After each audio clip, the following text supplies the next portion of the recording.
Hello, everybody. Here we are for another edition of the discussion with gubernatorial candidate Aaron Chadbourne. So, Aaron, how you doing on this Thursday evening? I'm doing great. It was a very hot day, so I enjoyed the outside. I enjoyed the inside. It's really funny because there are only a few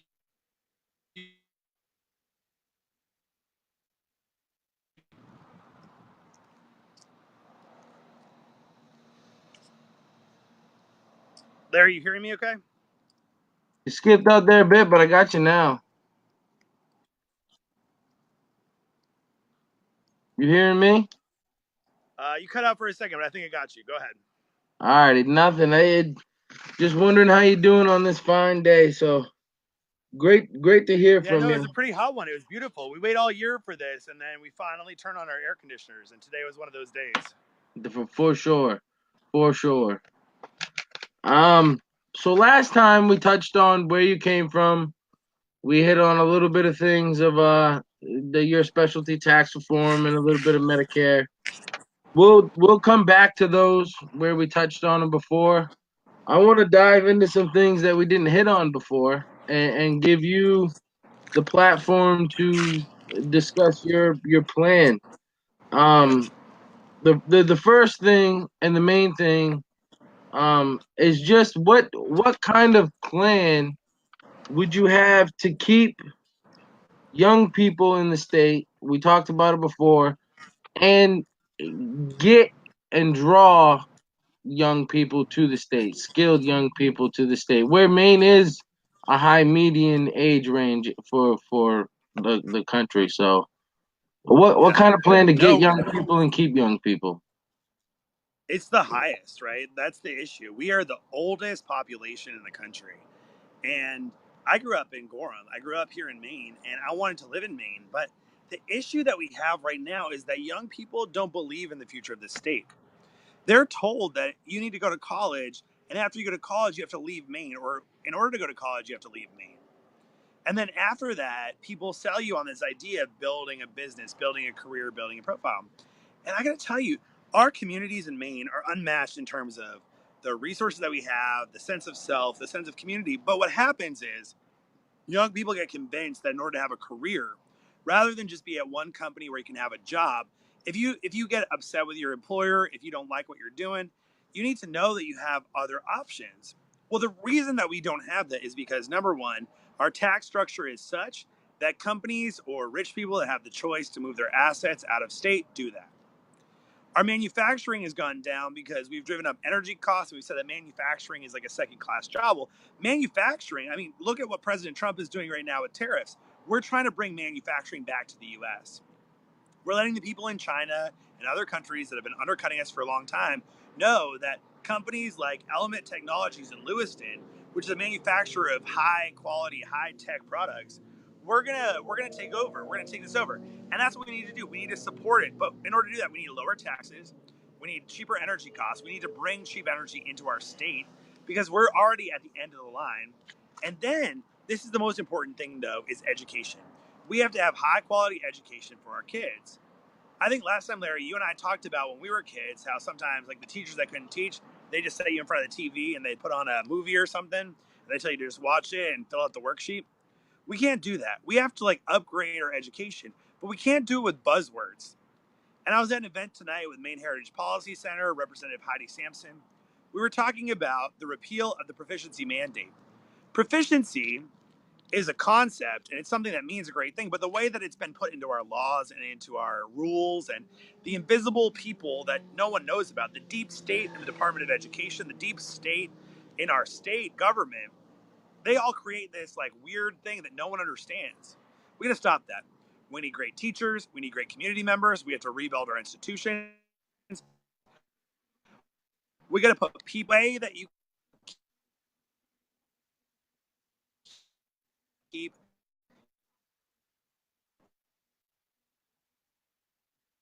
over one concept out of that. A lot of what's going on these days is Name me a company. Name me that doesn't need high-speed internet. And there are a lot of interesting ways we can do it. Let's pilot some stuff. Let's try out what they're inventing through satellite. Let's take what they're doing on TV spectrum, and let's take what we've seen in Western New York, how they built out their whole Western New York infrastructure for high-speed internet. Because where there's the internet, where there's access to the global market, we can innovate. Because we have some of the best people, best resources. Look at Maine during the summer. I don't know, Larry, you've been out on the lake, you've been out in the ocean. What have you been doing this summer? I mainly work, but I work out on Peaks Island, so Yeah. I get to experience the height of the island life, and then just the winter life. So I And look definitely how different it looks during the summer because everyone comes. Everyone comes during the summer to see what we have, and it's incredible. it's amazing. I So, definitely see the economy of Maine from an inside perspective. My perspective is it's largely middle class workers, small business owners. Everybody's trying to find their niche in the working field. A large percentage are employees for family businesses. They're not corporate. You know what I mean? We do have corporations here, but the large percentage is small business owners. So that's where the taxes come into big and keeping the skilled jobs in Maine with young people because yeah, if we don't have the trades to keep the the, the progression going, then the stagnant economy is only around the corner. So you covered a lot in your last answer, which it's great because it gives me the segue into a bunch of stuff. Um, First, I want you to elaborate on the shortcomings that you see in formative testing and the way that it's run right now, and where you would personally build and make it better because from everything we've talked about, it's not a complete change of the system now. It's just making what it is better so the teachers can do their thing. yeah, So, wait, elaborate on that and give us a little bit of what the changes need to be. sure. So after the last, I don't know, when it was President Bush, like 2000. So No Child Left Behind was passed in about 2000, 2001, 2002. For the last like 15 to 20 years, federal government and the state government have taken on this approach that we need to micromeasure everything in schools. And then if we just test everything and we test it at a federal standard, a state standard, and we set these standards and we have benchmarks and stuff, we'll be able to tell how good education is. The problem with that is that we take these tests that don't mean anything. There are these tests that aren't matched to our curriculum. Curriculum, by the way, in our Constitution and in the way that we set up our school system is meant to be set at the local level. At the local level, we're supposed to decide what should our kids learn, and then we should make sure we have schools that do it. And that's what the money that's spent should be done at local expense should be to make sure that we're teaching our kids the things that we need them to learn. These tests that we've done, these like high stakes tests, have all been to satisfy some federal mandate. Issue there is that teachers don't get the same autonomy to make sure that you, Larry, or myself, Aaron, or Sarah, or Betty, or Shaniqua, or whoever, is actually, they know. A good teacher knows whether their kids are struggling and needs a different path, whether they're excelling and need to go faster. But they're told that they have to teach the test and they have to teach the standardized test. And these standardized tests don't mean much. A lot of the standardized tests are based on indoctrination and like, can you recite something and bring it back? Hey, Matt, thank you so much. I love this state too. Now, what these tests do, what they do, you take them in like March or April, and the results don't come back till July. If you're a teacher in a schoolroom, you need to know early on and when it's happening, what's happening with your students, whether they're getting it, whether they're not, where they are. We should use tests that help kids, that give them or their teachers or their parents feedback on how during the school year they can improve or they can adjust or they can adapt. That's what we do in businesses and companies, right? You give your employees feedback. Oh, this didn't work, try this. Or like, you're really failing, I'm going to put you on a correction plan. What we do in education is we say, we're going to give you a test in March and we won't know the results until July. And we're going to calibrate them. We're going to do this and that. If you want to do testing, do these short pulse tests. Say like, are you getting the concepts? And you test the concepts. You do it in a short couple questions. You have to take like hours or weeks or days of instruction because those days that people are just doing assessment, they're not learning. They're just taking tests. And the tests don't tell us whether or not our kids are learning what we care about. They tell us how good they are at taking standardized tests. So we need to adjust our system. And by the way, Larry, do you know how much money we're spending on assessment? I don't know the numbers per student, but I would imagine it's in the thousands, a couple thousand a kid Oh, a it year. absolutely is. Absolutely is. We're spending hundreds of millions of dollars in Maine to do testing. And the tests don't work. They don't tell us what we need to know to improve that individual student and that individual student. We got to build the relationship between the student and their teacher, the student and their parent, the student and other students. But instead, what education tends to do is it tends to prioritize the superintendent, it prioritizes the government, it prioritizes the test, it prioritizes usually the test maker, the company, Microsoft or College Board or whomever has designed it. And that's who is laughing all the way to the bank while our kids aren't prepared to go on and get a good job. And so we need to just rein it in. We need to scale it back, and we need to make sure that we're caring about what our kids are learning and whether or not it's preparing them for a job or for further education. No, I totally agree. Education is huge, and the way that the teachers teach so that the kids can receive the message properly is of the utmost importance. Um, Moving right along, the next thing I want to talk about that you mentioned is our deep state of Maine. How much does the deep state influence things against the public's needs or wishes? Is it a force against Maine, or is it just a part of high level politics? There are two types of deep state that I think I will talk about. Number one is state employees. I think there are some incredible state employees, but there are some of them that have been around long enough that they know that when someone like Governor LePage gets elected, what they say is, I'm going to wait him out. At first, they thought he was only going to be around for 4 years, and so they waited him out then. And they burrowed themselves. This is what Democrats did. A lot of political appointees burrowed themselves into these union protected positions, and they said, we're going to stay here and we're just going to resist. We'll resist from the inside. Kind of like what we've seen at the federal government, right, with President Trump so far. People say, oh, well, the institution is greater than the individual, and we don't care what the Constitution says. We don't care what the voters say. We're going to dig in. And that happens in corporations too. They say, all right, new administration, we'll wait them out, and then it'll go back to normal. But the majority of people want to do something differently. They just don't know how. So what they need is leadership. And Governor LePage has been offering that. He sometimes offers it in a way that people don't appreciate because of the way he speaks or whatever. But some people have been waiting out. Some people have embraced it. Some people just don't know what to do. And so I think we're at a right moment where we can say we're going to continue to make change and to change the culture, change the mindset of government toward one that's responsive to the people. But there are some people that want to take it back. That's what Janet Mills wants to do. That's what Terry Hayes wants to do. And unfortunately, it's what Sean Moody wants to do because Sean Moody likes being liked. A lot of these politicians, that's my problem. I'm not a politician. I've never run for election before. I'm the only person in this race that's never run for election before. Alan Karen maybe hasn't either, but he's an interesting character.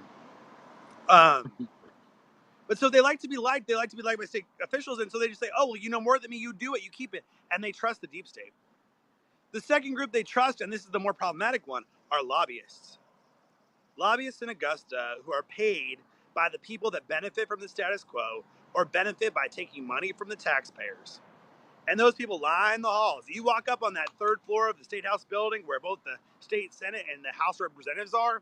You cannot walk down the hallway without walking the gauntlet of all these high paid people that make $100, $200, $300, $400,000 a year just to line the pockets of a few people based on the Maine taxpayers.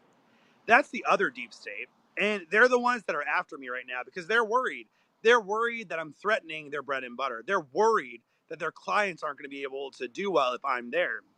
They know that Sean Moody has hired his own lobbyists to work for him, that Sean Moody relies on them for advice because Sean Moody is a great guy. He knows how to fix a car, he knows how to build a company, but he doesn't know how to run a government. He doesn't know a lot about the different policy areas. So he relies on the deep state to give him advice. Well, guess what? If deep state tells you what to do, you're going to do more of the same, more than what we had. I think we need something different. Janet Mills owes favors to the deep state. That's how she's gotten to where she is. She's a career politician, and so is Terry Hayes. They are the deep state. They're of the deep state. And so I'm the only candidate that's really threatening the status quo because you know what? I think we can do better. I know we can do better. I believe in us. I believe in them. I believe in me. I believe in you. And we can rise up and say, enough is enough. The children of Maine know that Maine can be great. It can be greater than it is now. And it's not as hard as they try to tell us it is. They're trying to hold us back. They're trying to make us conform. And we need to disrupt this narrative. And we have to say, look, we can do better. We can be better. We can have more. So that's what I'm doing. No, I totally agree. I have the same assessment of Janet Mills. I find your assessment of Sean Moody very, very insightful. He's a good Um, guy. I like Sean personally. I think he's a great yep. businessman. He's been very successful. And by the way, if I'm elected governor, I would love to hire him. I think he'd be a great commissioner of labor. I think he's run a great business. He knows the employer side. His employees really like him. He'd be so good at that. And then while he's there, I can show him what I've seen since I've been on the inside. He's never been inside government. I have. And I've learned all the tricks and the traps. I'd love to show him. And maybe when I'm done, he could be governor. He's run for the last 8 years. He could keep going. And we'll teach him. We'll bring it. It'll be an apprenticeship program. He talks about apprenticeships. I'd be happy to apprentice Sean because he's a good guy that could learn, but he needs exposure to the people that are going to fool him and pull the wool over his eyes. And right now, they're taking his money and they're laughing hand over fist. Yeah, no, I think it's a very interesting race to say the least as far as which candidate is gonna win and who's controlled by the deep state the most. One thing that you hit on with the deep state, I wanna two follow ups real quick. First is how do we regulate the lobbyists and get some of the legislation the way that we need it? Yeah. I mean, the number one answer comes to who you elect in November. And I don't just mean the governor. I'm running as a writing candidate for governor, and I think that's obviously very important. It comes from the top. But the legislators that we send to Augusta, are they the type of people that will think for themselves, that are independent, or are they the type of people that fall in line and will just do what they're told? That's the big thing that we have against that. Now, you have to also watch them when they get there. So if the person you're voting for in your legislative race has been there before, you got to look and see what they did. If there's someone who's getting all these awards and all these pats on the back, that means they're bought and paid for. You need to send people who are independent thinkers, who do their own homework, that aren't showboats, aren't trying to get their name in the newspaper. You got to go send people you trust, people who are accountable to you, and people who return your emails. That's what you got to do. No, I think that's probably priority number one. I think people would be hard pressed to find a better way to stop him immediately. The second follow up I have to that is I know that the federal government issues operatives to each state.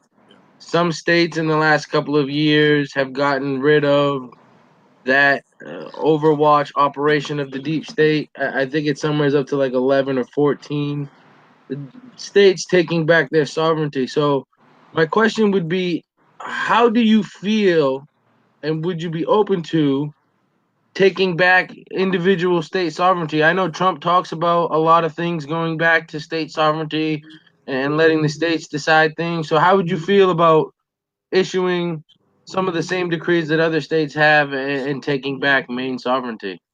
Yeah, no, I think it's very important. I'm a strong federalist. I believe the states were created to be laboratories of innovation and that we should experiment and we should be responsive. The state level of government is much more responsive than the federal level of government. We know who our people are, we know what we want, we know our culture. We should be doing things that are our own best interest. And so I would definitely support that. Unfortunately, in a lot of these cases, the Maine legislature passes these bills, and we have a Democratic controlled legislature. Sarah Gideon is a Democrat, she's Speaker of the House. So we need to make sure that we have Republicans and like small government people in the legislature that would support that. But as governor, you can't be afraid to sue the federal government. That's one of the problems with our attorney general. Our attorney general is a Democrat because the Democratic controlled legislature. She won't let us stand up to the feds. And when President Obama was president, the feds would ask us what we're doing so they could sue us for it. Now that Trump is president, the Trump administration, and I don't know if it has to do with him or the people he's hired, but they just ask us, what do you need? What would it take for you to be successful? And they meet us where we're at and they help us. So I appreciate the new disposition of this government. And I say we take advantage of them while they're there to say, what is the main solution?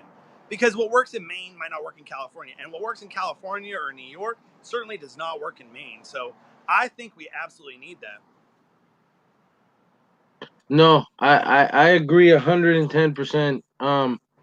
It really does come down to the totality of the election, not just the head figure of the state getting all the right people in place.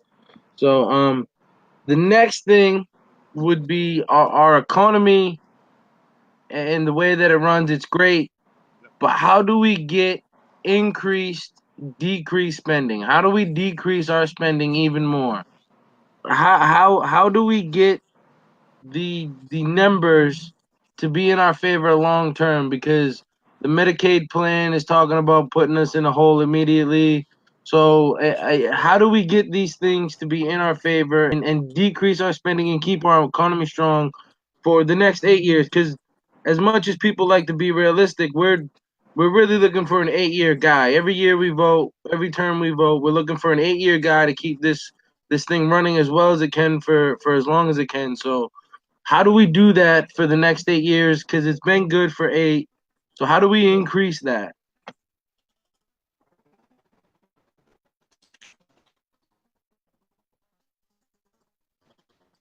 You there? Did I lose you? 9%. We'd be like bleeding in the red. So that's why it's critically important to have someone who understands the budget and understands how to cut spending. And we need to cut spending, and there are ways to do it, or at least hold it constant and not increase by hundreds of millions of dollars every year, and not increase our tax bill. And so I think the way that you do it is severalfold. Number one, we have to scrutinize the programs we have now.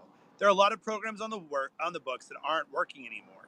But the public sector union or like some other interest group has the legislature held captive, and they say you have to spend those hundreds of millions of dollars or we're going to come for you.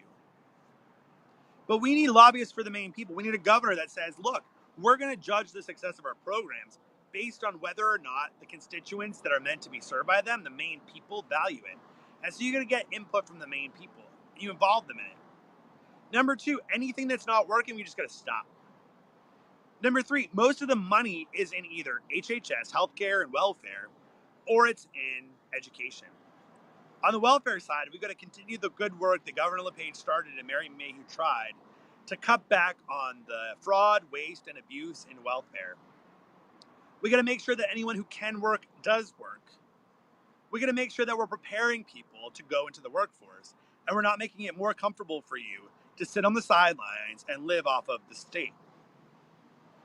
Then we have to look at education and say, hey, we are spending hundreds of millions of dollars more per year in education, despite the fact that we have thousands fewer students every year. Enough is enough. We're going to hold spending constant and make sure that we right size our delivery system so that the money is getting into the classroom, not going to school buses that are half empty, three quarters empty, just to transport kids around big empty buildings all day. We've got to figure out ways to tailor our government and make it very effective, but very efficient. And Governor LePage has identified a lot of those efficiencies. They're all sitting on the table, and the legislature hasn't gone along with it. And where I think that Governor LePage and I have different approaches, I know how to work with people. I did it for him. Governor LePage really dug in, and sometimes, I mean, to be honest, the only person who could defeat Paul LePage is Paul LePage.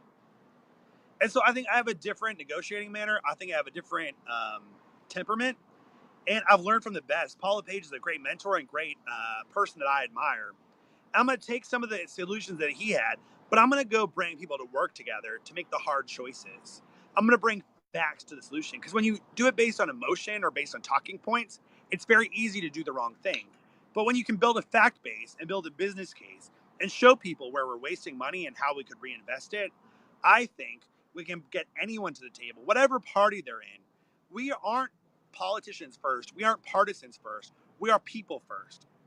And if we're not putting the Maine people and what the benefit is to them before everything else, then we're doing the wrong thing.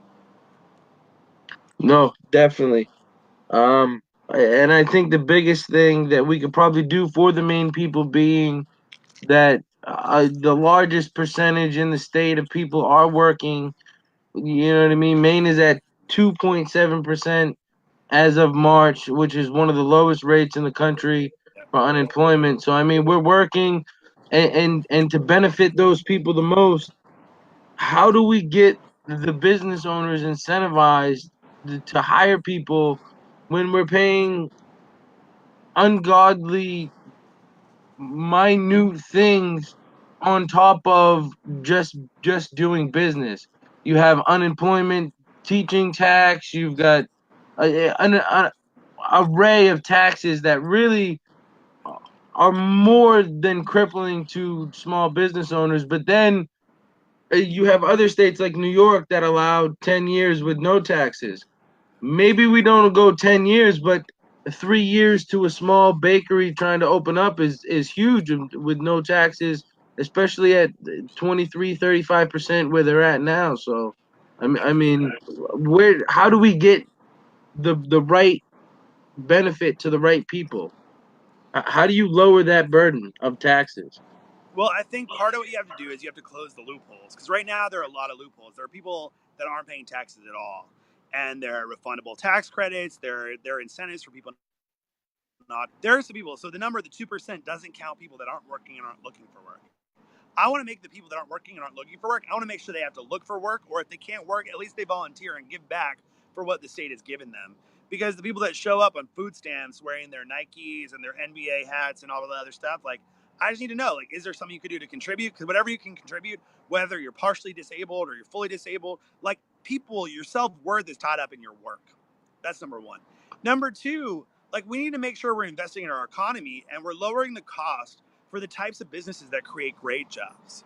This 2% counts some like lower paying jobs, and so people are employed, but they're not realizing their full potential.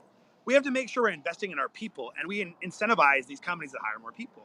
Now, I have a small business, and I'll tell you, Larry, I did payroll this month. I was just getting it all planned out for what we're gonna have to do in the next several weeks, and it's costing me about half, 50% is healthcare and taxes before I even pay people anything.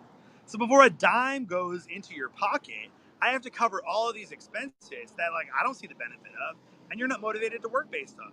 So we got to lower the cost of healthcare. We got to make sure that people are insured. We got to make sure there's access, and we got to lower taxes so that businesses can afford to pay their people more. We got to get government out of the way. When you go to get licensed or you go to get examined, like we create all this bureaucratic red tape on top of what businesses are already trying to do to make money. I don't care whether you're a business or a school or a nonprofit or whatever else. Like we just make it so hard for you to do business in Maine. We've got to get government out of the way.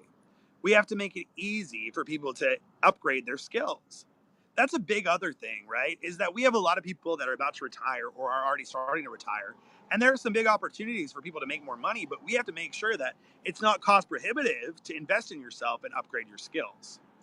We're going to make sure that we have good adult education programs, our community college is good, and that if we're going to have a publicly funded university system, that it's making itself available to the least among us and the best among us, that we're investing in our people, we're focusing our money, not necessarily on bricks and mortar, not necessarily on helping, there are all these programs for undocumented citizens. No, we need to invest in people that used to work in the mills and right now are displaced. We need to say the people that have been working for a very long time, paying into the system, we get a lower cost for you.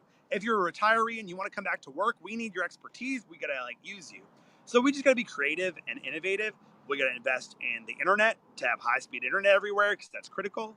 And as you grow our economy, you make us a state where there's more construction, more development, which I know in like some parts of the state, development is a four-letter word because it's against the environment. No, it's not.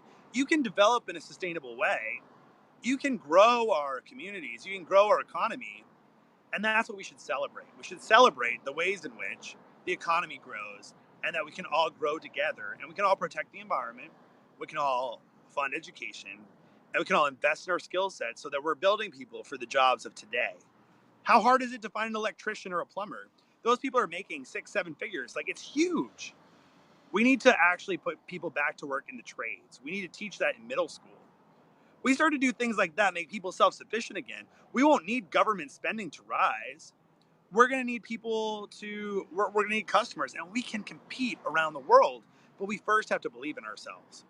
And that's the big message, is teaching Maine once again to don't believe the BS. Don't believe what politicians or people in other states or talking heads on television have told you. Believe that you can be your best self, that the only thing limiting you is your own imagination and your own human potential. No, I agree with you there again. Moving on to a touchy subject that not too many people want to want to get upon, and you're definitely not going to find in the mainstream debates or anything like that. What would be, I don't know how high on it is on your list, but I drive by them every day, and it's hard to see every day. What would be your plan with the homelessness that is in the state? It's not as bad as some other populated areas, but it's almost in Portland. Every corner has somebody begging for change. So, what kind of things could we do as a state to help the homelessness problem that we do have in the state? So the biggest cure for homelessness is a job.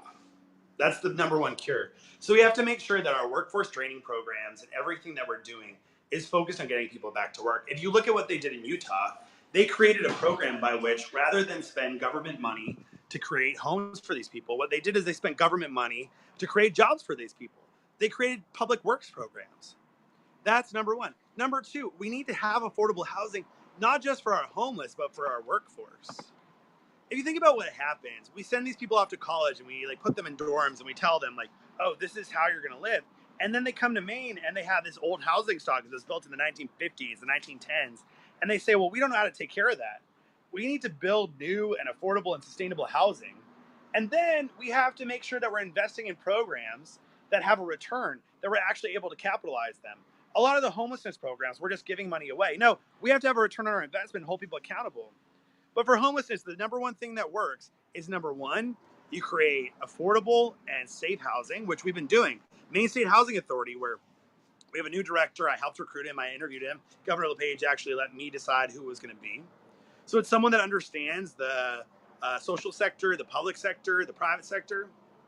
We've got good stewards of the resources there. Peter Anastas, who develops Marriott Hotels, Link Merrill, who's the chair, and then the new director. They're all doing it. But the big thing you need to do is make sure it's tied to work, that we're not just putting people in situations. And so we got to have workforce training. There's a young kid that I met who won a scholarship, and her big reason she won a scholarship is because you know what she did? She taught homeless people how to code. If you know how to code and you know how to like program the internet, that's a whole language open to you. You can get a job because the jobs that we have and the jobs that we need are 21st century jobs.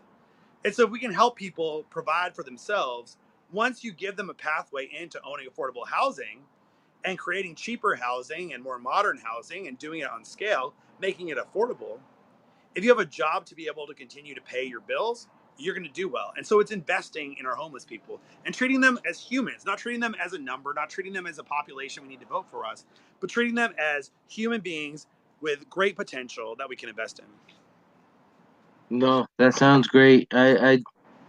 I don't mean to keep sounding like a broken record, but I love your answers. They're thorough.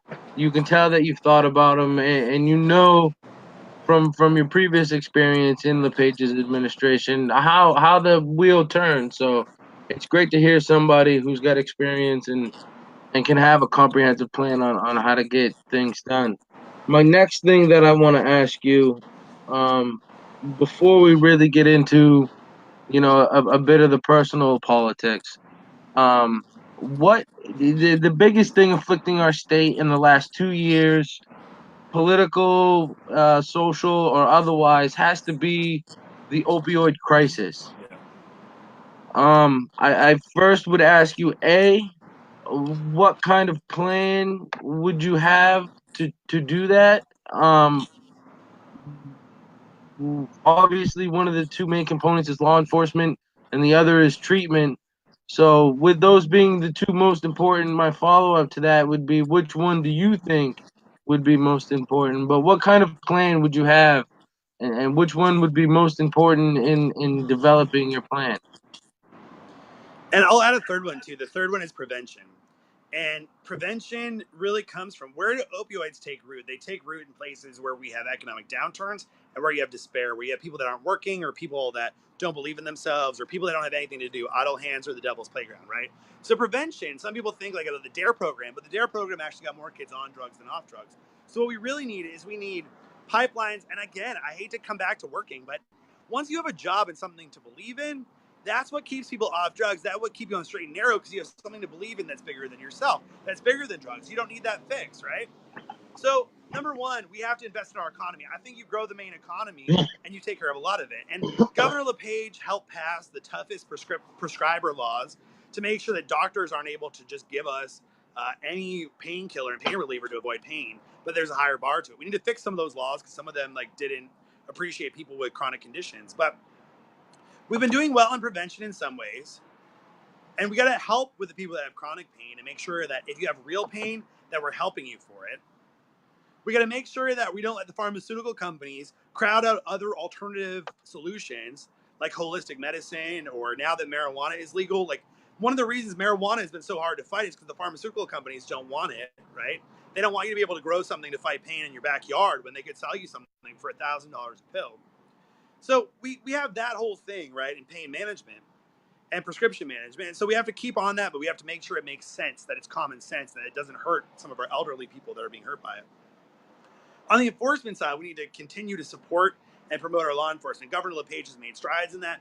Our law enforcement still aren't paid enough, so we have a lot of vacancies we got to fill. And we're going to support local communities in fighting the drug gangs that are coming in from out of state. And we're making progress on that. You can see the headlines, you can see the arrests in the newspaper, and that means that we're making progress. But the treatment side, I think, has been most unaddressed, and it's for several reasons. Number one, the insurance companies don't want to pay for it. We have to hold insurance companies, private insurance, not just Medicaid, but private insurance has to be held accountable to actually fund drug treatment. Number two, we have to look at the efficacy of these drug treatment programs. It's no surprise that the Christian and religious-based, church-based programs like Teen Challenge in Maine and Manchester and Pennsylvania are leading because they give their people something bigger than themselves to believe in.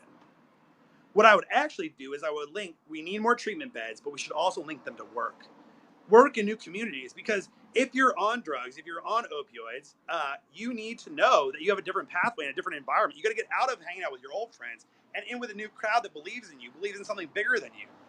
And that's where I think that working and some of these programs like we have in the prisons, our pre-release center in Downey's Correctional Facility that we closed, these small jobs that teach you how to be on time, that teach you the value of your own work. That's what we need as people are getting off and getting sober. You let them believe in themselves and see the value of their own work. And when you return that to them, it gives them an alternative. Now, we're never going to save everybody. And some people are so far gone and they are so addicted that it's only a matter of time until the next overdose, the next Narcan shot. And Narcan has been described in many ways as a silver bullet. And for people you overdose, yeah, you bring them back. But we need to make sure if we're giving you a Narcan shot, we're also giving you a pathway to independence. And that's what we often don't do. We give people that Narcan shot, we send them back out, and they use again, they overdose again. We need to make sure we're doing a better job connecting the people that overdose to the real work and the real treatment facility. So we need more treatment, we need more beds, but it's going to be all hands on deck. This doesn't affect poor people or old people or young people. It affects all people, and we got to fight it. And other states have broken the backs, and they do it by connecting treatment to a pipeline to work. No, that's definitely true. I know from personal experience that getting them in a new lifestyle is the best. I've actually done an interview with Brandon McPhail, who is an activist in the treatment, and his work is great. And it's all about getting around new people and not getting into the old habits of addiction. Escape, So break the cycle. it's huge. No, it really is. Um, we have a viewer question. Kelly Hellinger Dion says, "What do you think about Maine Care for All?" It sounds sexy. It sounds cool, but there's never a silver bullet for all. Maine Care is designed for a certain population, and it's also going bankrupt. And so there are limitations to Maine Care that I don't like. There are also limitations to how the government sets the reimbursement rates, and hospitals make it up in scale and everything else, but they also ration the level of service that you give. So I think I'm okay with us figuring out a baseline benefit level that all people need, but I'm not okay with government being the provider of that service, because government, it's like, how do I feel about driver's licenses for all? I mean, the DMV is really horrible.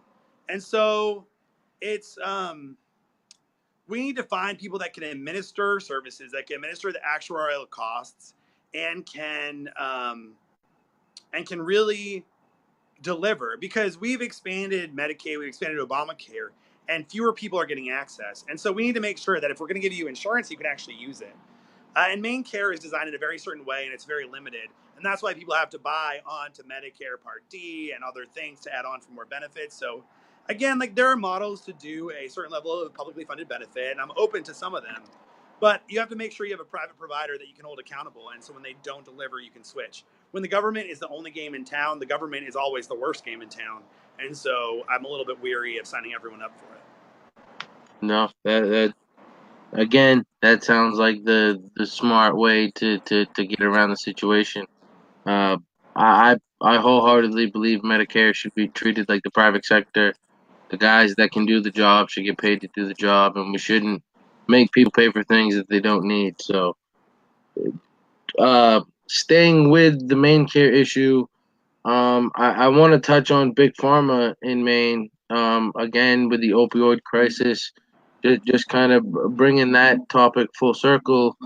How do we get, because we know that the opioid crisis largely throughout the nation and very much here in the state was created through legal prescriptions for injuries, but now you're also seeing a lot of fentanyl, whether it be Yep. Chinese brought in or a domestic product. It's made legally in a pharmaceutical lab somewhere. It's if they're about to put a guy to death in Nevada with fentanyl for the first time. So I mean, it's a pharmaceutical drug. How do we get big pharma and bring them in and control the pull and power that they have with their big money? That's a good question. Honestly, I think it's by educating your people. We have to have education to let people know that you don't have to do exactly what a doctor tells you, and you got to ask your doctor questions. And we've got to hold our doctors accountable so that they're not just judged on pain management, but they're judged on like, did the person get better, and were they able to become independent from drugs? I think we've done okay at the intake point. We've actually gone probably a little bit too far where we. Sorry, as I drop my phone.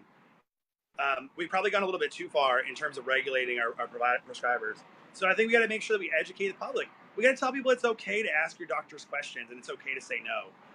It's like we did with food sovereignty. We need to tell people that there are alternatives, and you got to make that alternative medicine, the nutrition and stuff, first and foremost above giving a prescription the benefit. Yeah, no, for sure. Um, sticking sticking with the whole Medicare issue, um, a lot of Maine has stood up and defunded Planned Parenthood and taken them out of the large picture. Um, just quick, pro life. You know what I mean? Are you pro life? Are you not pro choice? Not pro choice. I hate the pro life Yeah. because it sounds so derogatory to say you're not pro-life. I think everybody's pro-life. I think it's just I think the debate comes down to the father has some say, right? So where would you stand on that issue? I think it's a very tough decision for anyone who finds himself in a situation where they have an unwanted pregnancy. I personally am pro life. I'm a Christian. I believe that the fetus is a child, and I think it's equivalent to murder. I know there are other people that don't think that way. The issue as a public policy question is how do we reduce the number of unwanted pregnancies that result in someone going to abortion? And I think that's what we need to do. Stop doing left versus right, pro choice versus pro life. How do we give support to anyone who is thinking about making the choices that result in the creation of a life so that it's not unwanted? And I don't think you can ever ban abortion altogether because people are going to still have them. And I don't want to go back to a cider house rules or an area where it's really bad.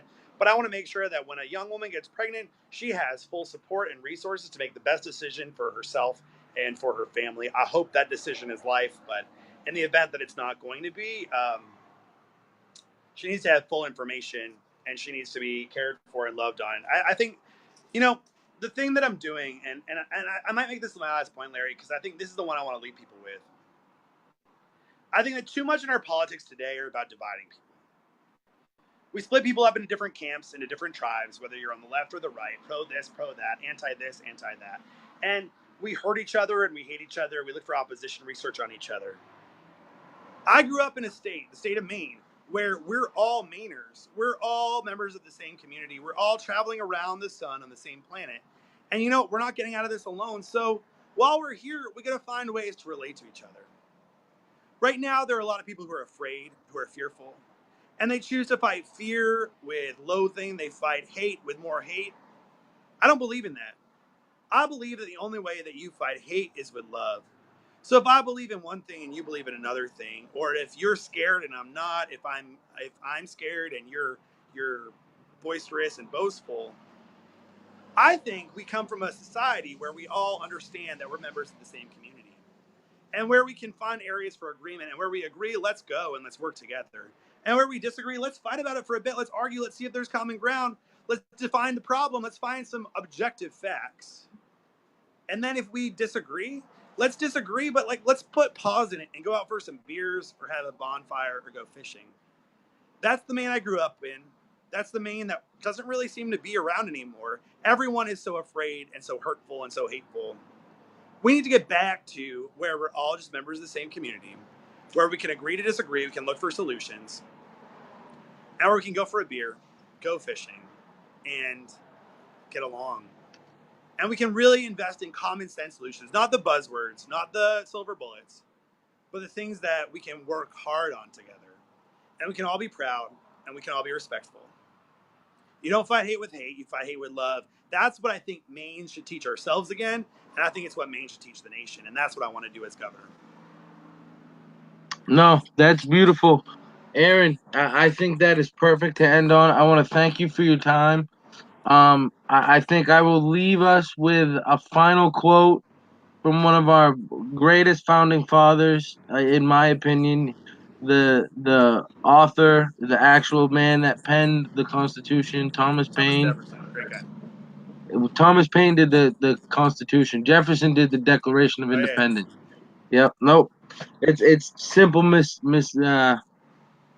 up there. But from his works, Common Sense, I want to leave us with the quote: "A long habit of not thinking a thing wrong gives it a superficial appearance of being right."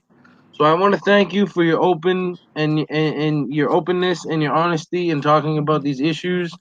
And again, always welcome to come back on and talk more, because it's great to get the exposure to the people who deserve it in a time where getting the right information out is so crucial. So I Well, want to people thank can you. visit my website. It's Run Aaron Run, Aaron. That's the name you're going to have to learn how to spell to write it on the ballot. Aaron.